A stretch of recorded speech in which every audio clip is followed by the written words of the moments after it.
살아도 주를 위하여, 이런 말씀입니다. 오늘 이 말씀은 사도 바울이 한 말씀이지만 어쩌면은 이 땅 위에 있는 모든 그리스도인들을 향해서 하신 하나님의 말씀이요, 하나님의 음성이라고 생각합니다. 우리가 신앙적으로 산다 하는 것은 바로 주님을 위해서 사는 삶이 신앙으로 사는 삶이라 이렇게 할 수가 있습니다. 이 복음성가 가수 가운데 낮엔 해처럼 밤엔 달처럼 최용덕 씨가 불렀던 작사 작곡해서 부른 노래입니다. 그런데 2절을 보면은 예수님처럼 바울처럼 그렇게 살 수는 없을까? 어쩌면은 땅 위에 있는 모든 인생이 신앙인들이, 특별히 신앙인 중에 한 사람을 말하라 하면 바울을 말하는 사람이 참 많을 것입니다. 우리가 본받아야 될 우리의 신앙의 샘플이 바울이다, 이 말이죠. 역사학자 아놀드 토인비는 바울이 가는 곳, 바울의 발길이 닿는 곳에는 다 어느 도시든 어느 마을이든 영향권에서 벗어날 수가 없었다. 바울의 영향권을 벗어날 수가 없다. 바울이 어느 동네 가면 그 동네가 복음으로, 어느 마을에 가면 어느 마을이, 어느 도시든지, 심지어는 토인비는 이렇게 말합니다. 로마로 호송되어 갔지만 로마의 하늘에 복음의 빛이 비쳤다. 참 위대한 주의 종입니다. 토인비는 계속해서 바울을 가르쳐 그리스도의 대사, 작은 거인, 바울만큼 역사를 바꿔놓은 사람이 이 땅 위에 누가 있는가, 이렇게 격찬했습니다. 그 바울의 정신이 뭐냐? 오늘 말씀입니다. 살아도 죽어도 주를 위해서. 우리가 이런 복음성가도 있죠. 정말 땅 위에 사는 삶을 주님을 위해서 산다. 누구든지 자기를 위해서 살거나 자기를 위해서 죽는 것이 아니라, 그리스도인은 적어도 그리스도인이라면 자기를 위해서 죽고 자기를 위해서 사는 것이 아니다, 이 말이죠. 제가 어떤 분이 이 글을 써놓은 것을 읽어봤는데 아마 이 본문의 말씀을 보고 쓴 시 같습니다. 한번 읽어보죠. 사는 것은 오직 예수다. 우리 신앙의 초점은 예수다. 생시도 예수요, 꿈에도 예수라. 먹어도 예수요, 잠을 자도 예수다. 사나 죽으나 예수다. 오직 예수다. 살아도 예수요, 죽어도 예수다. 예수를 위해서 살고 예수를 위해서 죽자. 우리의 생명이신 예수요, 당신이 없이는 우리는 살지 못합니다. 우리의 진리이신 예수요, 당신이 없이 우리는 진리를 알지 못합니다.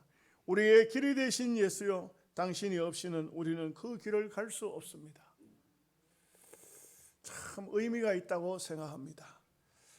우리가 이 본문을 통해서 몇 가지를 생각합니다. 첫째는 우리가 사는 것은 주를 위해서라, 그렇게 본문이 말씀하고 있습니다. 고린도후서 5장 15절 말씀에 그가 모든 사람을 대신하여 죽으심은 살아있는 자들로 하여금 다시는 그들 자신을 위하여 살지 않고 오직 그들을 대신하여 죽었다가 다시 살아나신 이를 위하여 살게 하려 하심이니라.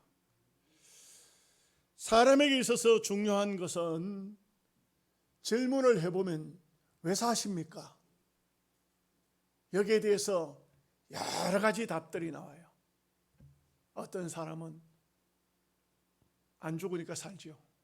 어떤 사람은 자식을 위해 삽니다. 어떤 사람은 훗날 잘 될 것을 생각해서 영광을, 앞에 있는 영광을 바라보고 삽니다. 많은 얘기들이 나올 것입니다. 여러분들은 무엇 때문에 사십니까? 바울은 여기 오늘 답을 주고 있어요. 주님을 위해서 삽니다. 내가 사는 것은 주님을 위해서입니다. 참 차원이 높은 그런 삶이라고 할 수 있습니다. 너무 소극적이고 가족을 위해서, 자녀를 위해서, 남편, 아내를 위해서, 사랑하는 사람, 앞으로 장래 잘 될 것, 나라 민족을 위해서 가장 귀한 것은 주님을 위해서 삽니다. 이런 정신을 확고하게 가지고 있다면, 그런 마음으로 세상을 살고 있다면 얼마나 복된 삶을 살 수가 있을까요? 우리 총신대학교의 전 총장, 전 총장이죠. 정성구 박사. 이분이 총장으로 계실 때 어느 지역에 초청을 받았습니다. 아마 제가 생각할 때는 불신자 모임인 것 같습니다. 그런 곳에 총신대 총장을 모시고 신학생들을 총관리하는 총수장이니까 그분의 종교적인 사상, 신학 철학을 한번 듣고 싶었던 거 아니겠나. 그런데 상대자가 또 있어요. 누구냐면 동국대학교 총장입니다. 동국대학교는 어떤 곳이죠? 스님들 만들어내는 학교입니다. 목사 만들어내는 학교 총장, 스님들 만들어내는 총장. 그런데 불교 총장이 먼저 강의를 합니다. 강의라 할까요? 인사를 할까요? 이렇게 한마디 합니다. 하는데 첫 마디가 나는 은혜다, 은총이다. 그런 말을 하는 사람들은 골빈 사람들, 정신 빠진 사람들이라 생각합니다. 이 기독교가 가장 많이 얘기하는 것이 은혜고 은총인데, 동국대학 총장이 선전포고가 기독교를 한마디로 막 깔고 뭉개는 은혜, 은총, 그런 것을 말하는 사람들은 자기는 옳은 인생의 삶을 살고 있다고 보지 않는다는 것입니다. 그 이유가 뭐냐? 사람이 노력을 해야 되지 왜 다른 사람한테 은혜를 입으려고 하느냐? 자기 도를 닦아야 되지, 자기 공부를 해야 되지, 자기가 열심히 일해서 돈 벌어야 되지, 뭐 하려고 남한테 의지하느냐? 이 의지하는 자세가 잘못됐다, 이렇게 이제 하더랍니다. 정성구 박사님 거기에 대해서 변론을 벌이지 않았답니다. 왜냐하면은 하나님을 모르는 사람 입장에서는, 또 지성인 입장에서는 마땅히 사람이 땅 위에 태어났으면 자수성가해야지 왜 부모에게 맨날 손 벌리려 하고 자기는 노력하지 않고 남들에게 도움을 받으려고 하고 그래 하느냐 이거죠. 그런데 영적인 세계 그리스도가는 어떻습니까? 모든 것이 하나님의 은혜입니다. 모든 것이 하나님의 은총입니다. 우리가 깊이 살아보면, 신앙을 가진 사람이라면 느끼는 것은, 우리가 때로 어려워서 눈물도 흘리고 힘들어하고 괴로워하고 그러지만, 그런데 시간이 좀 지나보면 그때 내가 얼마나 기도했던 거, 내가 그때 얼마나 내 마음을 졸였던 거, 그런데 하나님께서 다 잘 되도록 하셨네. 하나님의 은혜네, 하나님의 복이네. 여러분, 우리가 엄격히 따지면 구원에 있어서 우리가 무엇을 한 것이 아무것도 없습니다. 우리가 어떤 것을 해서 구원을 받나요? 100% 하나님의 은혜입니다. 하나님의 은총입니다. 그렇기 때문에 우리가 이 땅 위에 사는 동안 정말 노래해야 될 것은 모든 것이 주님의 은혜입니다. 주님의 은혜입니다 하고만 끝나면 아무 소용이 없어요. 주님을 위해서 살고자 하는 마음을 가져야 되죠. 우리가 은혜 받은 사람으로서 아무리 세상이 어렵다 할지라도 어려운 세상 속에서 힘들 때 그리스도인들이 뭐가 신앙이냐, 그걸 잘 견뎌내는 겁니다. 그 어려울 때 원망을 덜 하는 겁니다. 똑같은 상황 속에서 원망을 원망이 맨날 늘어진 사람은 그리스도인이 아니에요. 믿음의 사람이 아니에요. 신앙인이 아닙니다. 껍데기 신자입니다. 그런데 아무리 힘들어도, 아무리 어려워도 눈물 나는 세상이라도 꼭 어금니 물고 하나님 뜻이 계시겠죠. 아버지 뜻을 알게 해주십시오. 지금은 도무지 알 수가 없지만 그러나 분명히 여기에는 아버지의 뜻이 있는 줄로 믿습니다. 이렇게 하면서 그 아버지의 뜻을 찾아가는 성도, 아버지의 뜻을 마음에 새기는 성도, 이런 성도가 진정한 성도라 할 수가 있습니다. 우리가 신앙의 힘이 깊어지면 말을 더욱 신앙인답게 해야 됩니다. 너무 가볍게 하면 안 됩니다. 우리가 깊은 신앙을 가질수록 모든 방면에서 하나님의 은혜를 논하고 어떤 상황 속에 와도 하나님이 하시겠죠. 하나님이 하실 겁니다. 하나님이 반드시 되게 하실 줄 믿습니다. 이것이 신앙인이죠. 우리가 은혜를 받았습니까? 시편 기자는 이렇게 말하죠. 시편 116편 12절에 여호와께서 내게 주신 은혜를 무엇으로 보답할꼬? 이게 신앙인이에요. 은혜를 내가 많이 받았는데 이 은혜를 무엇으로 보답할꼬? 여러분, 사도 바울은 참 못된 사람 중에 하나입니다. 자기가 하나님의 교회를 해파하고 예수 믿는 사람을 스데반을 죽이는데 그 많은 사람 중에 자기가 겉옷을 벗어서 그 장소에 놓으면서 증인을 서겠다. 이 사람 어떤 장소에 옷을 벗어서 논다는 것은 증인을 서겠다는 겁니다. 이런 사람이고 저 다메섹에 있는 예수 믿는 성도들 꼴보기 싫어. 그거 안 되겠어. 그냥 있을 수 없어. 월급 주는 거 아닙니다. 누가 상 주는 거 아니에요. 그래도 저놈들 내가 내 손으로 잡아다가 갖다 옥에다 쳐야 되지. 다 죽여버려야 되지. 내가 저런 인간들은 눈 뜨고 볼 수가 없어. 다메섹으로 달려가던 사람입니다. 다메섹을 향해서 가는데 어떻게 갔습니까?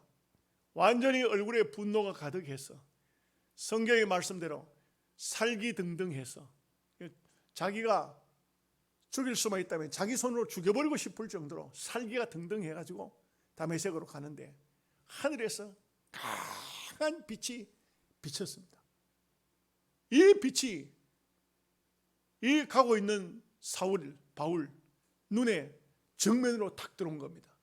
그대로 밝은 빛을 받자 땅바닥에 거꾸러졌습니다. 하늘에서 소리가 들립니다. 사울아, 사울아, 네가 어째서 나를 핍박하느냐? 다른 사람은 못 들어요. 사울이 밝은 빛을 보고 쓰러진 그 장소에 들려오는 영적인 음성이에요. 묻지 않습니까? 누구십니까? 나는 네가 핍박하는 예수다. 얼마나 기가 막힌 얘기입니까? 바울은 그 얘기를 사도행전에서만 3번 해요. 무슨 얘기냐 하면은 그때 그 충격은 말로 다 할 수가 없는 겁니다. 내가 핍박하든 내가 싫어하든 내가 미워하든 그 사람들이 예수의 사람들이고 나는 예수가 가짜인 줄 아는데 하늘에서 내게 음성을 들려주시는 그분이 바로 예수다는 것이죠. 일평생 이 예수님을 위해서 바울은 살았어요. 그래서 내가 사는 것은 그리스도다. 여러분 갈라디아서 2장 20절 말씀에도 그렇게 했잖아요. 내가 그리스도와 함께 십자가에 못 박혔나니 그런즉 이제는 내가 아니요 내 안에 사신 그리스도로 인한 것이다. 그리스도로 사는 것이다. 예수 그리스도가 그 마음 안에 있어서 예수 그리스도로 산다는 것입니다. 두 번째는 우리가 죽어도 주를 위해서 죽는 것이다. 죽어도 주를 위해서 죽는 것이다. 고린도전서 15장 31절에 형제들아 내가 그리스도 예수 우리 주 안에서 가진 바 너희에 대한 나의 자랑을 두고 단언하노니 바울을 늘 자랑했다 이 말이죠. 다는 하노니 나는 날마다 죽노라. 저는 이해가 충분하게 돼요. 이해가 충분하게. 바울이 복음을 전하러 다니면서 수많은 사람들에게 핍박도 받고 고생도 하고 애도 먹었습니다. 심지어는 유대인들, 자기를 도와줘야 할 유대인들에게 얼마나 큰 어려움을 겪었습니까? 바울은 바리새인이요. 바리새인들을 통해서도 얼마나 고통을 많이 겪었습니까? 그리고 자기 스스로도 마찬가지입니다. 나는 날마다 죽노라. 이 한마디 속에 얼마나 많은 생각이 포함될 수 있습니까? 여러분, 신앙인은 그래요. 옳고 그름을 떠나서 신앙인은 이렇게 말해요. 아유, 내가 죽고 말지 뭐. 내가 죽고 말지 뭐. 친구하고 싸우다가도 아유, 내가 지고 말지. 부부간에 싸우다가도 잘하고 못하고 그런 게 필요 없어요. 내가 죽지. 내가 죽고 말지. 이렇게 말하는 것입니다. 가정상담학을 하는 어떤 교수님이 어떤 얘기를 하는데 이런 얘기를 하더라고요. 대학교 다닐 때 아주 친한 친구 두 사람이 있었어요. 한 사람은 좀 머리가 좋아가지고 좋은 대학교 들어가고, 한 사람은 머리가 나빠서 좀 일반 그냥 대학을 들어갔어요. 머리가 좋은 청년 대학 들어간 이 사람은 그 서클 안에서 정말 또 미모가 뛰어난 머리가 좋은 그런 아가씨하고 결혼을 했어요. 가정이 행복하겠죠. 참 엘리트들이 만났으니까 얼마나 행복하겠어요. 그런데 한 사람은 머리가 좀 안 좋아요. 그런데 예수를 잘 믿는 청년이야. 이 사람은 늘 하나님께서 내게 많은 은혜를 주셨는데 내가 어떻게 그 은혜를 보답해야 될까 이렇게 생각했어요. 그런데 학과 안에 어떤 여학생 하나가 얼마나 얼굴이 창백하고 빈혈 있어서 늘 잘 쓰러지고 하는 그 여청년이 하나가 있었어요. 그런데 이 여청년이 어려움을 당할 때는 이 청년이 뛰어가서 그 여청년을 돌봐줬어요. 그러다가 사랑이 싹 텄어. 결혼을 하겠다고 이 아가씨 부모를 찾아갔어요. 찾아갔더니 아가씨 부모님도 점잖으신 장로님이시요. 이 총각을 보고 여보게, 내가 내 딸을 내가 잘 아는데 어릴 적부터 너무 몸이 약했어. 안 돼. 시집 못 갈 것 같아. 자네는 내 딸을 사랑하지 말게. 결혼해봤자 아들, 딸도 못 놓을 거야. 그러니 좋은 건강한 그런 배필을 정해서 결혼해야 되지 내 딸하고는 결혼하지 말게. 그런데 이 청년은 아니 그분 앞에 그 장인 될 사람 앞에 무릎을 꿇고 앉아서 애원을 하는 겁니다. 그 자기 집에는 홀어머니 계셨어요. 이 홀어머니도 아들아, 지금은 우선 동정이나 뭐 그런 마음으로 결혼하지만 안 된다. 결혼은 그렇게 하는 것이 아니야. 그러면 너희 일생이 불행해져. 근데 그 아들이 말합니다. 주님이 책임지실 거예요. 나는 내 마음이 가는 대로 내가 저 사람을 돌보지 않으면 안 될 것 같아요. 결혼하겠습니다. 그 어머니가 또 신앙이 좋은 권사님이시요. 그래서 할 수 없이 아들이 졸르니까 결혼을 시켰어. 자, 엘리트 가정은 참 그 부부가 다 최고의 학부를 나온 최고의 똑똑한 사람이고 삼성에 다녔다 그래요. 그러니까 이 한국의 회사도 최고의 회사를 다녔어요. 근데 이 별로 안 좋은 학교를 다녔던 이 청년은 그냥 조그마한 중소기업에 들어갔어요. 월급도 적고 막 일거리는 많고 그렇습니다. 그런데 이제 살아갑니다. 살아가는데 여러분, 저는 그 교수님의 얘기가 상당히 일리가 있다고 생각해요. 그 남편이 돌아오면 자기 아내를 꼭 껴안아주면서 여보 오늘도 하루 고생했지? 잘 있었어? 이렇게 부인을 나는 당신밖에 없어. 나는 당신만 사랑해. 이렇게 이제 부인을 껴안아줬어요. 근데 이 부인이 뭘 좋아하느냐면 복숭아를 엄청 좋아해요. 그리고 이 남편이 복숭아를 자기도 먹고 싶지만 참고 2개를 사가지고 와요. 그래서 어머니 복숭아 드세요. 어머니께 먼저 드려요. 아주 효자죠. 어머니께 복숭아를 드려요. 그 다음에는 복숭아 1개를 아내를 줘요. 여보 복숭아 먹어. 그러니까 부인이 어머니를 복숭아 드렸으니까 덜 미안하죠. 복숭아를 먹어요. 근데 어느 날 복숭아를 사러 갔는데 아들이 주머니에 돈이 떨어졌어. 복숭아가 얼마냐 하면은 5개를 놓고 5,000원을 받아.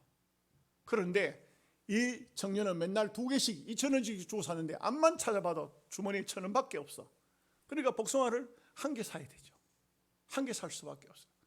그냥 돌아올 수 없고 자기 부인이 좋아하는 복숭아니까 복숭아를 삽니다.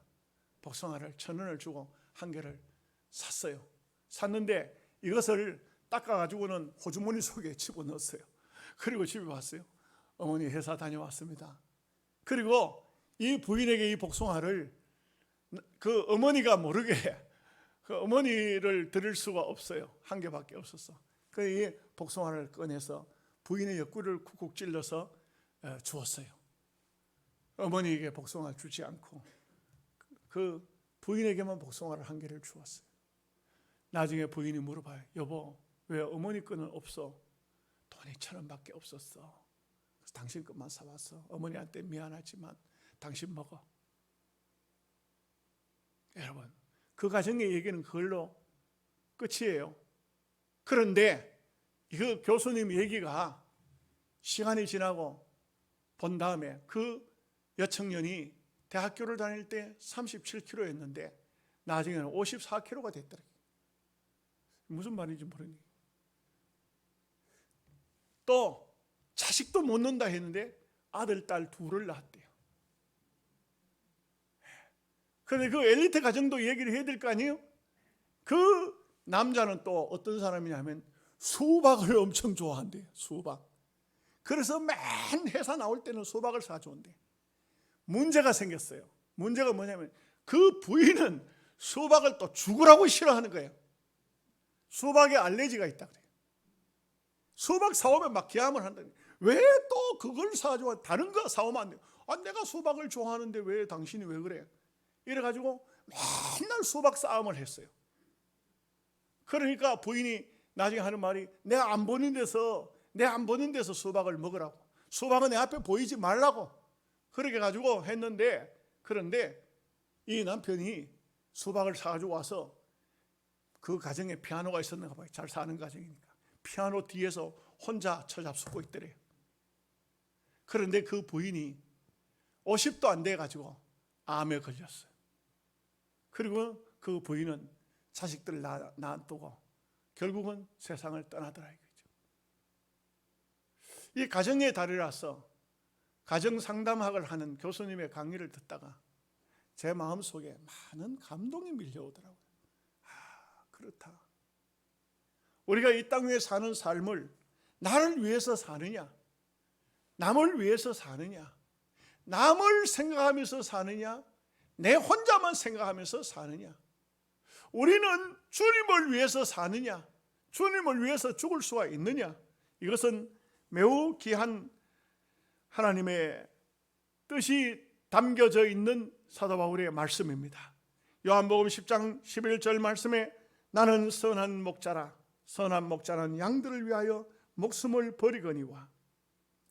요한복음 10장 17절에 내가 내 목숨을 버리는 것은 그것을 내가 다시 얻기 위함이니 이로 말미암아 아버지께서 나를 사랑하시느니라. 여러분, 하나님의 사랑을 받는 방법은 자기 목숨을 버리는 것이라고 성경은 말씀하고 있습니다. 나를 버리는 것입니다. 나를 버린다는 것은 무엇을 의미합니까? 갈라디아서 5장 24절에 그리스도 예수의 사람들은 육체와 함께 그 정욕과 탐심을 십자가에 못 박았느니라. 나의 욕심도, 나의 정욕도, 나의 어떤 생각도 십자가에 못 박으면 다 죽는 겁니다. 다 내가 죽을 때 하나님의 영광이 얼마나 드러나는가 하는 것입니다. 어떤 버스 기사가 쓴 글이 있어요. 이 버스 기사가 어떤 글을 썼느냐 하면은, 어느 지점에 가서 버스가 딱 서면은 할아버지 한 사람이 탄다 이거예요. 사람이 타니까 버스는 못 가잖아요. 그래서 이 할아버지가 천천히 이렇게 탄다 이거예요. 그런데 요금을 안 내는 거야. 그래서 몇 번은 할아버지 요금 주셔야 되죠. 그런데도 대답도 안 하고 버스만 타는 겁니다. 이 버스 기사가 화가 나지만 몇 번, 한 번, 두 번 참았어요. 뭐 손님들 때문에 스트레스도 많이 받는데, 그런데도 그 할아버지가 탈 때마다 많이 스트레스가 되지만 참았는데, 한 번은 그만 이성을 잃어버렸어요. 과함을 질렀어요. 돈이 없으면 버스를 타지 말아야 되지 하면서 과함을 지르는데, 초등학생 아이가 쭉 쫓아오더니만 그 운전기사의 입을 탁 막으면서, 아저씨 그러시면 안 돼요, 불쌍하잖아요. 그러더니 주머니에서 돈을 10,000원을 꺼내가지고 이 기사한테 딱 주면서, 저 할아버지 버스 탈 때 10번은 공짜로 타도록 해주세요. 아마 버스비가 1,000원쯤 됐는가 봐요. 10번 공짜로 타도록 해주세요. 그 순간 이 기사가 마음속에 확 뭔가가 맺혔어요. 그래서 돈 10,000원을 도로 아이의 주머니에 넣어주면서, 미안하다, 미안해, 내가 앞으로는 할아버지한테 차비 내라고 과음치고 그렇게 안 할게, 미안하다.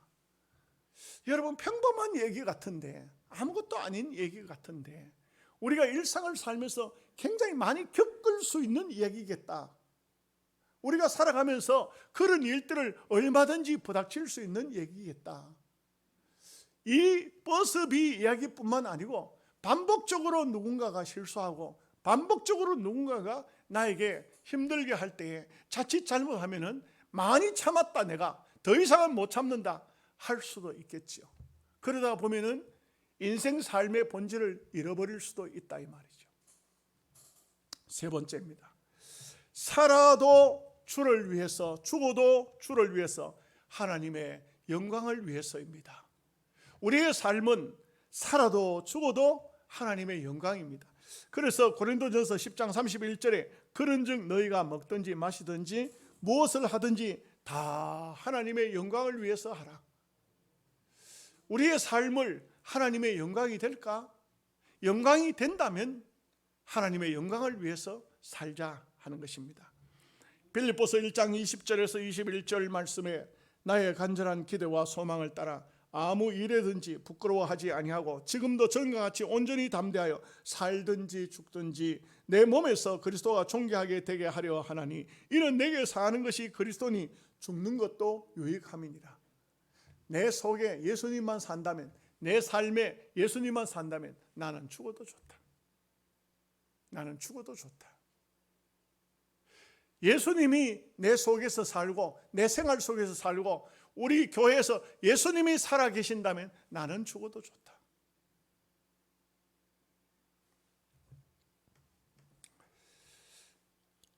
우리가 왜 창조되었을까요? 우리가 왜 하나님 백성으로 부름을 받았을까요? 성경은 말씀하고 있습니다. 이사야서 43장 7절에 내 이름으로 불려지는 모든 자 곧 내가 내 영광을 위하여 창조한 자를 오라 하라. 그를 내가 지었고 그를 내가 만들었느니라. 하나님의 영광을 위해서 우리를 만들었다. 우리가 땅 위에 존재하는 목적이 뭐냐? 하나님의 영광을 위해서 이 땅 위에 존재한다는 것입니다. 성경이 밝혀주고 있습니다.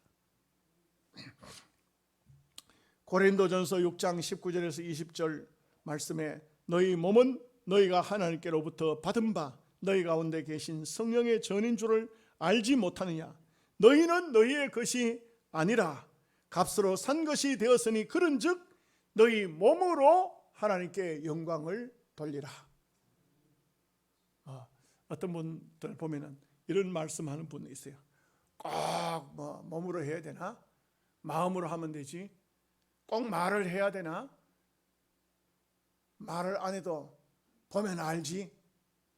근데 성경은 그렇게 말씀하지 않고 있습니다. 제가 언젠가 배은교 목사님에 대한 얘기를 했었는데요. 배은교 목사님은 2007년도 7월 26일 날 샘물교회 청년들을 이끌고 저 IS 지역에 복음을 전하기 위해서 아프가니스탄으로 갔죠. 거기 배은교 목사님이 19명이 피랍이 되었는데 이 IS에 잡혀가지고 그래가지고는 들어갔습니다. 그 사람들의 목적은 하나입니다. 돈을 달라고 하는 것이죠. 그래서 정부의 협상팀이 갔습니다. 그런데 협상하는 도중에 이 배은교 목사와 그리고 또 한 명의 심성민이라는 청년 두 사람을 총으로 쏴서 죽였습니다. 그 죽인 이유가 뭐냐 하면은 한국에서 배은교 목사에게 문자를 보낸 겁니다. 청년들이 문자를 보냈어요. 목사님 힘내세요. 이 IS는 사탄의 세력입니다. 하나님께서 건져주실 것입니다. 목사님 사랑합니다. 존경합니다. 목사님 우리 기도하고 있습니다. 이 IS, 아프가니스탄 IS 사람들을 자극시킨 겁니다. 그러니까 결국은 엄밀히 따지면 안 죽어도 될 사람들이 죽은 것입니다. 그래서 19명 다 죽이면 협상이 안 되니까 2명을 본보기로 죽인다고 했어요. 그때 심성민이라는 아이가 자기가 가장 먼저 죽겠다고 그렇게 나갔어요. 근데 이 배은교 목사님이 심성민이라는 청년을 향해서 어찌해서 네가 이들을 대표해서 죽으려고 하냐? 내가 있는데. 그래서 배은교 목사님과 심성민 학생이 청년이 총을 맞아 죽었어요. 배은교 목사님은 총을 7방을 맞았어요. 나중에 그 시신을 거두었는데 그 옷이 한국으로 그냥 왔더라고요. 와서 그 공개가 됐는데 보니까 처참했습니다. 근데 문제는 이제 이게 모든 게 이제 정부 협상으로 이제 다 끝나고 다 돌아오고 끝이 났습니다만 배은교 목사님의 가정입니다. 얼마든지 원망할 수 있잖아요. 그런데 그 가족들이 한 말이 참으로 마음속에 감동을 줍니다. 주님을 위하여 주님을 위해서 살겠다고 그리고 주님을 위해서 죽었으니 아버지 영광 받으시오. 어디를 봐도 원망이 섞이지 않았어요. 어디를 봐도 샘물교회 청년들을 향해서 너희를 왜 쓸데없이 그렇게 문자를 보내서 그 어머니죠. 내 아들 목사를 죽게 하느냐? 그러지 않았어요. 그 어머니는 마음이야 아프고 고통스럽지만 분명히 알았어요. 내 아들은 주님을 위해서 살다가 주님을 위해서 죽었으니 주님이 영광 받으신다. 여러분, 우리의 삶이 그렇습니다. 우리가 짧은 인생을 살지만 다시 한번 결심할 것은 주님을 위해 살다가 주님을 위해서 죽자. 주님의 영광을 위해서라면 모든 것을 내 목숨도 내놓을 수 있다. 이런 성도 될 마음을 가질 수 있기를 주님의 이름으로 축복합니다. 아멘. 기도하겠습니다.